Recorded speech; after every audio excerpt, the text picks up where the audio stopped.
Hello and welcome to week 4 of Reason and Persuasion. And this week I want to talk a bit about definitions of words and language in general.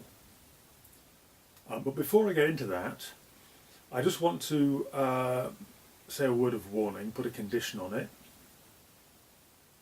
Textbooks on reasoning and argumentation usually have a chapter on language early on, as is the case with the book we're using, the Voice of Reason, because they tend to assume that arguments are all made with words, that you have to have an understanding of language and how language works and how to speak clearly before you can argue. And you can see that's sensible, but I think it's important to note that arguments aren't made of words only, always. You can make arguments using diagrams. In mathematics, it's very common to make arguments using diagrams as well as language and language-like symbols. You can do physical experiments, right? You can think of scientific experiments as being arguments of a kind, and the crucial thing in a scientific experiment is to do something to some piece of matter, right? You spray your electrons or collect your astronomical data or whatever it is, right? So you're doing something that isn't just linguistic. To prove that something is physically possible, you could just do it, and that would be an irresistible argument. So somebody says, convince me that it's possible to take that table through that doorway. So you could make the best possible argument, namely you could, without uttering a word, take the table through the doorway, and that would be a pretty irresistible argument that wouldn't involve language at all. Nevertheless, most arguments do involve language. So let's follow Porter's chapter. What you'll get is essentially Porter's chapter on language plus some philosophical embellishments from me to push up the philosophical level a bit. Okay, so if you're following the slides, so words for concepts: cow, justice, democracy, philosophy. Well, these generally have 3 parts. There's the extension, there's the intention, and the connotation. And I'm following the slides here that you have online, but I'll just give you this one there just so you can see it.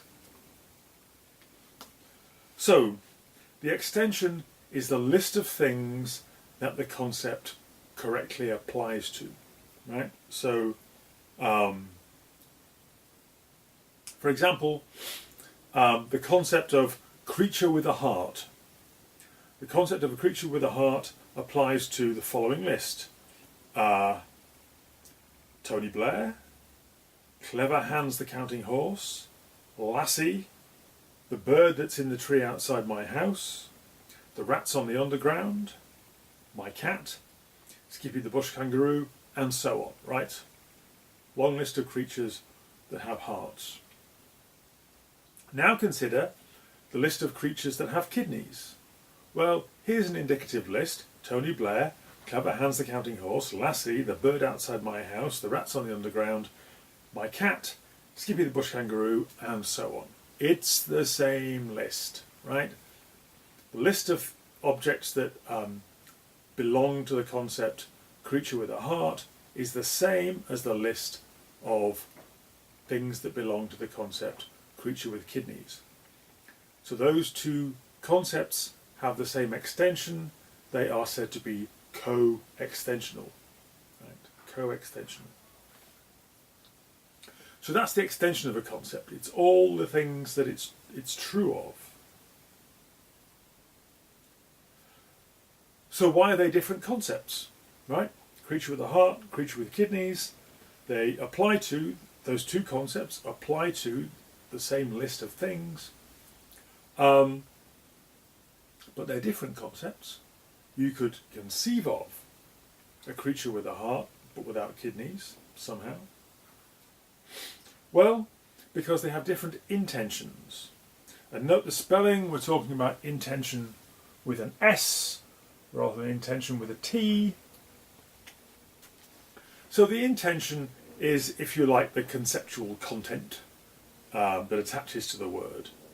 And that can be different even if the concepts apply to the same things. Then you've got connotation. So connotation is the emotional and cultural associations that go with a word. So for example, somebody might say so-and-so is slim or svelte. You might say of the same person that they're skinny or scrawny, right? The descriptive content is the same. I mean, the body shape that you associate with those words, skinny, svelte, slender, scrawny. It's pretty much the same. You're saying the same thing factually, but the emotional and evaluative and cultural associations are different. You'd much rather be svelte and slender than skinny or scrawny. Certainly don't want to be scrawny. And there are cultural associations. So, for example, my driving teacher used to use old Air Force slang. So he'd talk about prangs. If you crash the car and damage it, that for him is a prang. That pilots used to talk about pranging planes. So he would say, let's try not to have a prang.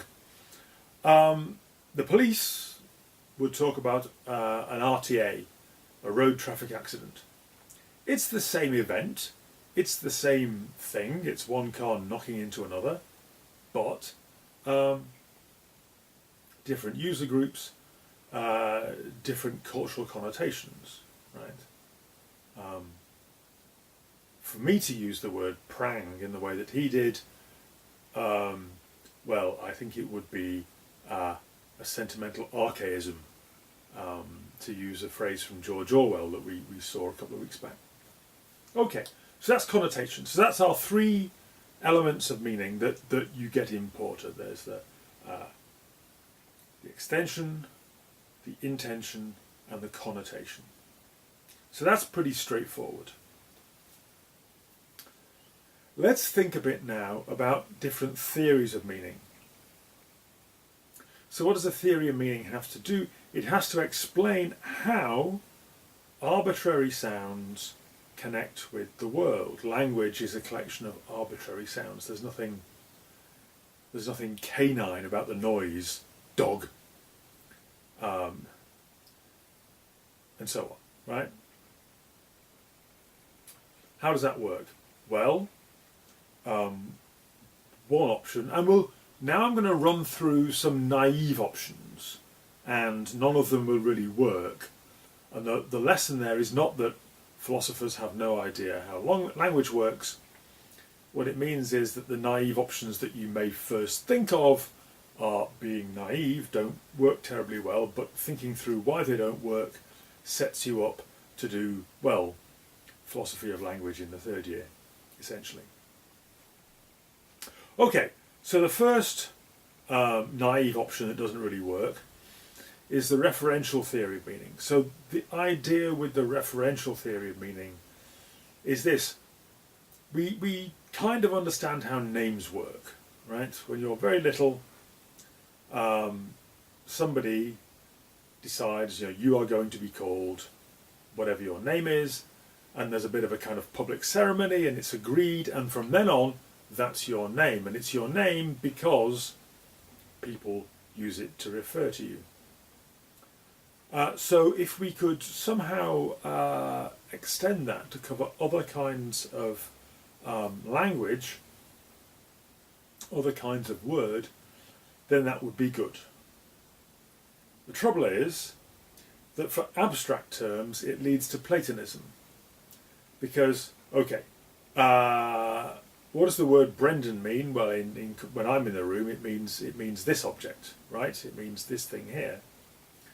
What does the word justice mean? Well, there isn't a thing you can point to the way I just did like that in the empirical world. So for the referential theory of meaning to do anything with the word justice and to explain how it has a meaning, we have to have an object that it, the word, refers to, right? So there has to be something called justice that the word justice refers to as if it were a name. And the only candidate would have to be some kind of Platonic essence. So some non-material, untouchable, unsmellable, untastable, invisible, inaudible item which is named by the word justice. And most philosophers think that's a poor option because then you have to explain how the existence of that strange unearthly object, the Platonic essence of justice, is at all connected to our ability to use the word correctly. Because you would hope that the meaning of the word would somehow be part of the explanation of how we're able to use the word correctly. Also, the referential theory of justice has difficulty with the little connecting words. And, although, but, because, his, to, then. How does the referential theory of meaning get on with them? Okay, so that's the referential theory of meaning. Let's skip along to the image theory of meaning. Now this is one that you should pay attention to because some of the people that you are going to read in the other module, in Introduction to Philosophy, use some version of the image theory of meaning. John Locke, for example, and George Berkeley are generally understood as having had some version of the image theory. So the idea there is that the meaning of a word is an image that you have in your mind. So how are you able to use the word dog correctly? Well, because you've seen a dog and you've made a kind of photocopy, or you've got a kind of photographic copy. Berkeley and Locke obviously didn't use the photographic metaphor, but I think it's pretty clear that they would if they'd had it available. They talk about copies. And so you have a kind of photograph of this dog in your mind, and you attach that to the word dog, so that's how you're able to use the word correctly. The trouble is, of course, that, well, one of the problems is that there are lots of different sorts of dogs, different sizes, shapes, colours. How does your mind know that? So supposing your prototypical dog, the one that you photographed and kept a mental image of to tell you the meaning of the word dog, supposing that dog was a black Labrador, and you encounter a kind of sandy-coloured Pekingese, how do you know that this sandy-coloured Pekingese is a thing of the same sort as the black Labrador that you've got attached to the word dog? Maybe dog is that dog's name, right? For all your mind knows. So this isn't terribly helpful. Also, the difficulty with abstract words. You go back to justice again. Well, what does that look like? You can have icons of justice. So, for example, there's the statue of justice, with the blindfold and the scales in one hand and the sword in the other, right? But that's not a picture of justice. That's a picture of an icon of justice. And that's certainly, having that picture in mind certainly wouldn't help you to identify cases of justice when you come across them. Certainly in hard cases, if you had to ask, well, is this or that decision, is it just? Thinking of that image isn't going to help. And the image theory of meaning also has troubles with all the little connecting words as well, because what's a mental image that goes along with and or then or although, his, hers, whatever. Okay. So back to the Porter stuff now. We're going to talk about definitions. He's very keen on definitions. So definitions, according to Porter, can be stipulative or reportive, right? So the stipulative one is where you decide what the word is going to mean. So you say, right, by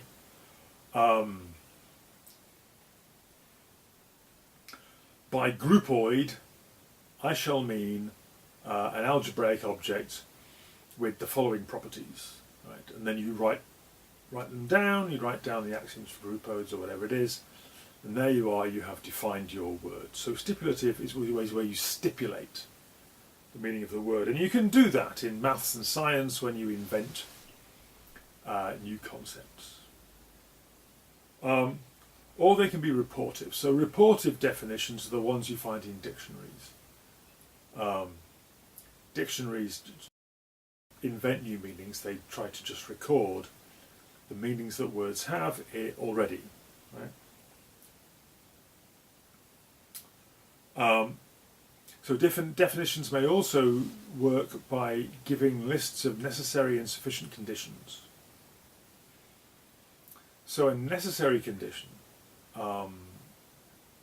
is obviously it's a property that a thing must have in order to be a thing of that sort. So, for example, supposing our concept is cow, right? Supposing we are earnestly, scientifically trying to define the word cow, and we decide to do it by necessary and sufficient conditions. Well, what are the necessary conditions for something to be a cow? Well, it has to be a mammal. You can't be a cow if you're not a mammal. It has to be a ruminant. Better be female, strictly speaking. Cows are female, aren't they? So those are necessary conditions for being a cow. Sufficient conditions for being a cow. Well, if you are Daisy the cow, that guarantees that you're a cow. So a sufficient condition is one where if you satisfy that condition, then you will definitely be a cow. So if you are a Holstein heifer, then you're definitely a cow, right? Because the category of Holstein heifer is included in the category of cows. So the idea with necessary and sufficient conditions is that you increase the necessary conditions and you increase the sufficient conditions until you get to the point where they match, and then you have your definition.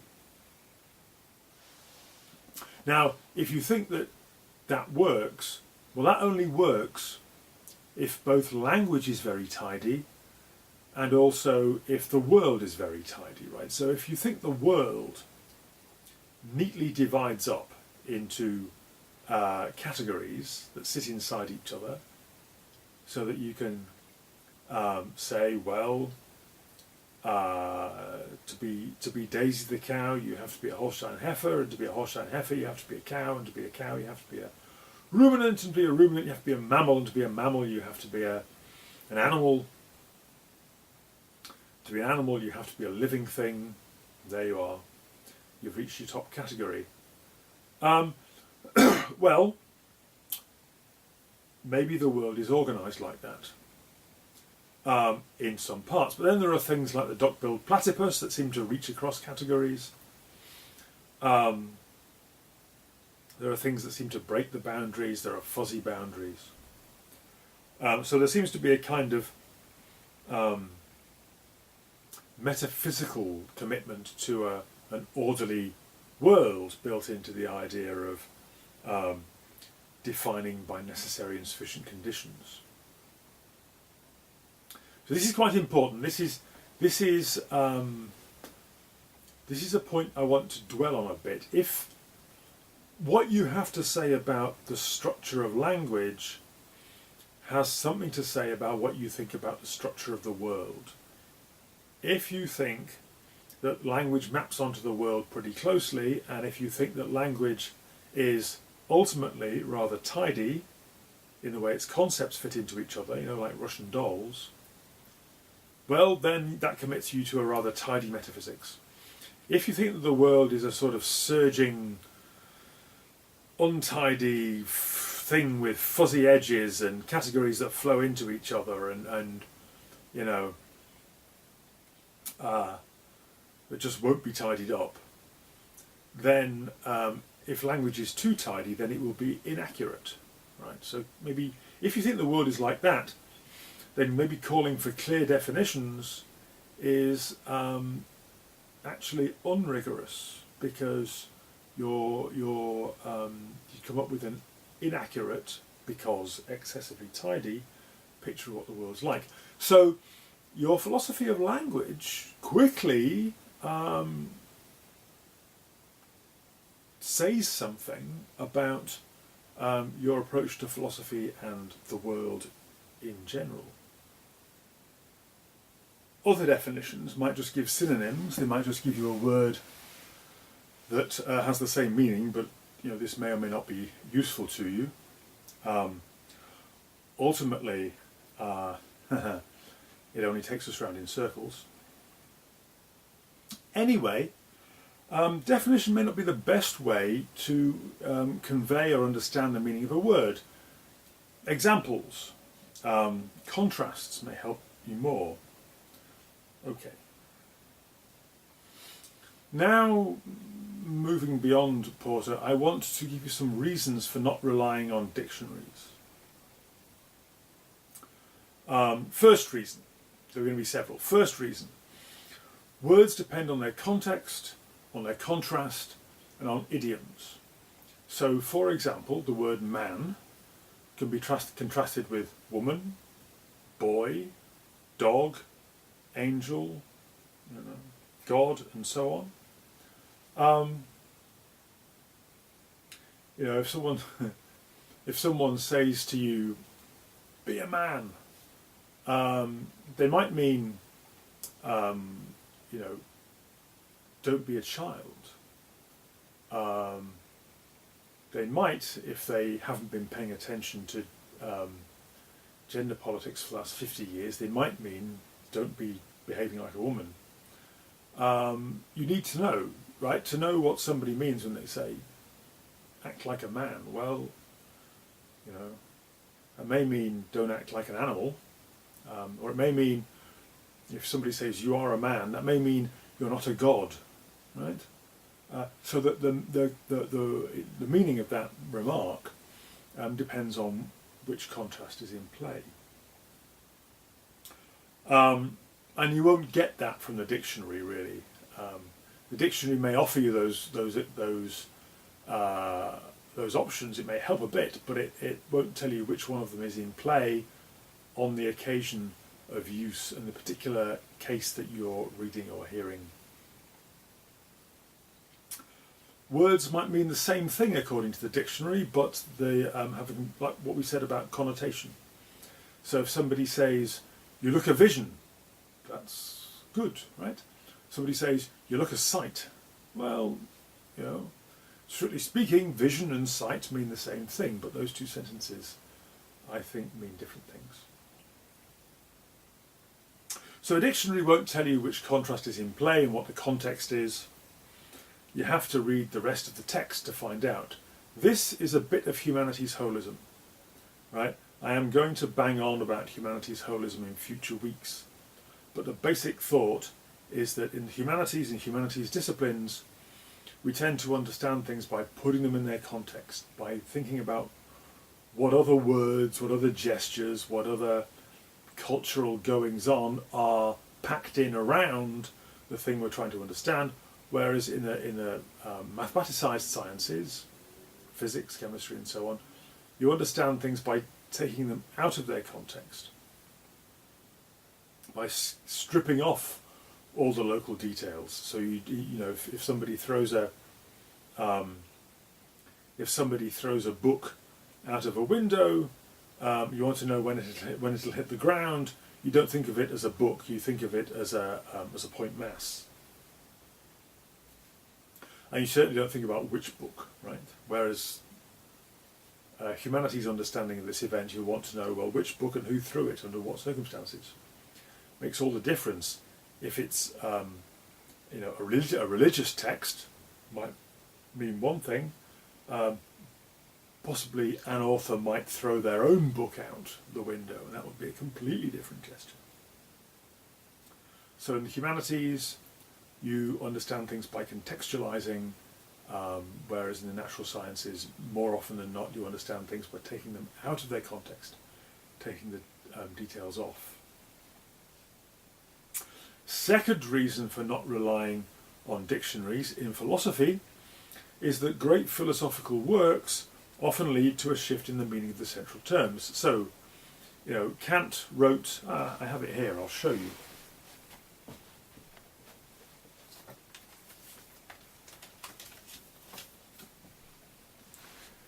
Kant wrote this book, The Critique of Pure Reason. It's this thick, and near the front he uses the words a priori and a posteriori, and analytic and synthetic. By the time you've got to the back, by the time Kant has finished, those words have gradually acquired new meanings. And he's done new things with them. He's putting them to new kinds of work, right? Which is why this is such a pivotal book in the history of philosophy. Students sometimes ask for a glossary. Can you not just give us a philosophical dictionary? Just tell us what these technical terms mean. The answer is no. No, we won't. Because if I were to give you a definition of synthetic and analytic, for example, well, I don't know whether you're reading an instance of those words from before Kant changed their meanings, or whether you're going to be reading an instance of those words from after he changed their meanings, or you might be trying to read Kant himself, in which case a clear dictionary definition that gives you the idea that those words have fixed, clear meanings, is going to be really unhelpful, because what's going on in here is that those meanings are in motion. So there are dialectical changes in the meanings of philosophical terms, and you need to be aware of that. That the clarity that we'd all like isn't always possible, certainly not in the great historical texts. Okay. Third reason for not relying on dictionaries for philosophical purposes is that some words don't seem to have essential meanings. And here is the classic case. Here's Wittgenstein staring off to the side like a genius. And here's his example, the word game. So what necessary and sufficient conditions does something have to have in order to be a game? Well, does it have to be fun? No.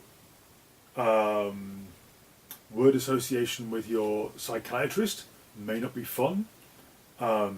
Professional sports people, I think, very often don't have fun playing games. Johnny Wilkinson apparently didn't enjoy rugby much. It was a well-paid job, but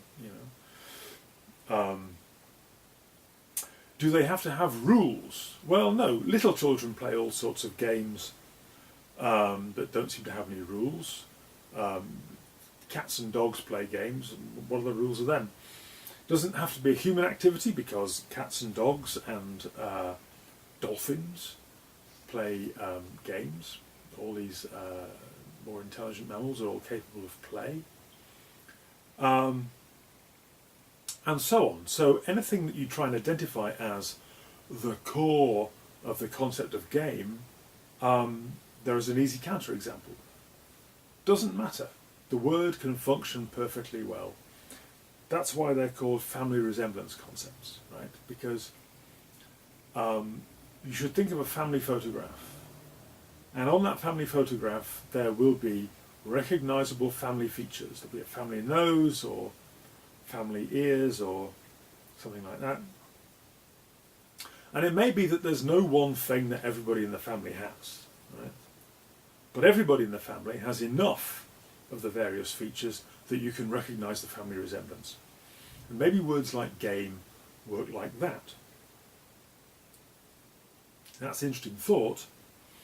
It develops philosophical teeth when you take it and apply it to some of the philosophically interesting words like truth, knowledge, good, morality, beauty, right? Maybe Plato was wrong. You know, let's consider the possibility. Right? Maybe Plato was wrong. Maybe these philosophically important words are like game. Maybe they don't have essences that you can identify through their necessary and sufficient conditions. If that's the case, then the whole project of philosophy changes, because philosophy can no longer be about answering questions like what is truth, because there may not be an answer that you can give if by an answer you mean a set of necessary and sufficient conditions. So in philosophy, you want to go beyond the definition of a term into its philosophical analysis. So if you think about courage, for example, the dictionary says that courage is mental or moral strength to venture, persevere, and withstand danger, fear, or difficulty. Aristotle says a lot more about courage than this, because it's a virtue, and he wants to find a place for it in his general theory of virtues. He wants to explain how it contrasts with other virtues and also with its characteristic vices. So it sits between cowardice on one hand and rashness or foolhardiness on the other, and so on, right? You find none of that in the dictionary.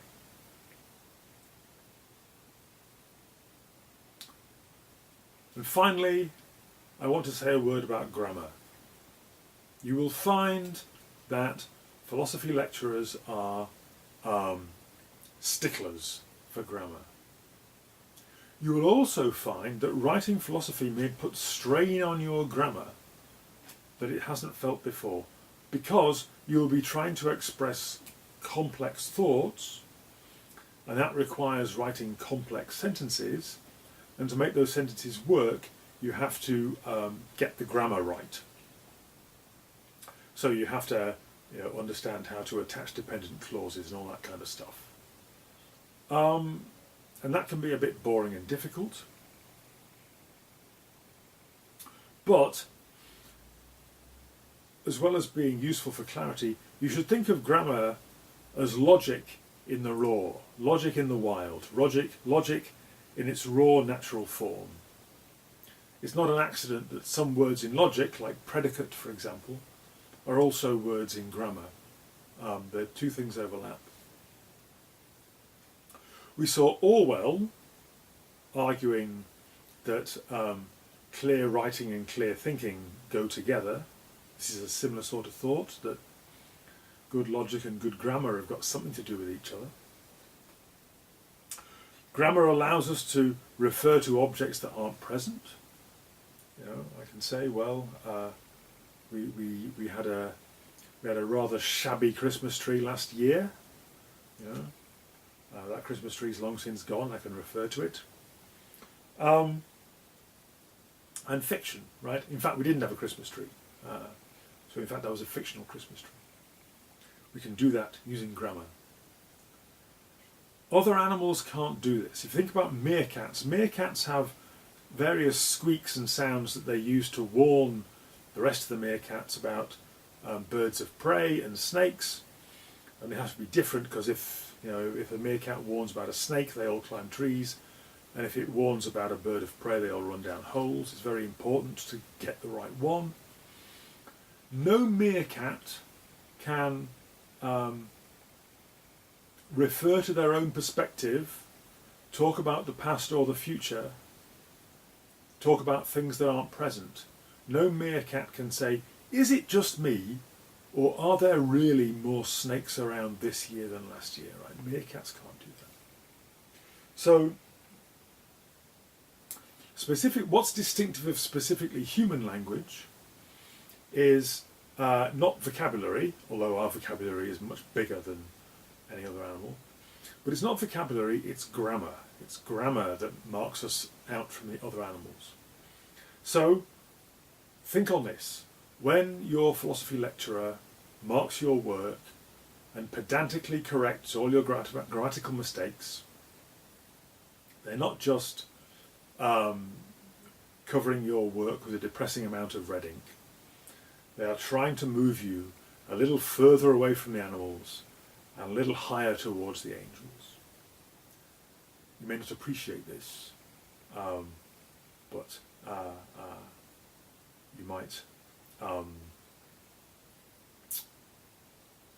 you might get what they're trying to do. Anyway, thank you for your kind attention, and tune in next week.